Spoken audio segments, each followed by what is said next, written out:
In this video, I'll guide you through how you can download and install WhatsApp in laptop and PC. If you find this useful, then please consider subscribing and like this video.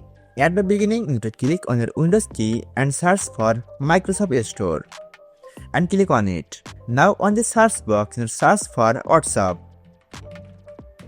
Once you find it, then click on it. Then on this place, you'll find another button called Get, and you need to click on Get button. Then WhatsApp app will be downloaded and installed on your computer. Once the download process is complete, then click on it. Then this page will open. Now click on Login and log in using your mobile phone. At the beginning, you need to open WhatsApp app on the mobile phone. Then click on this three-dot icon.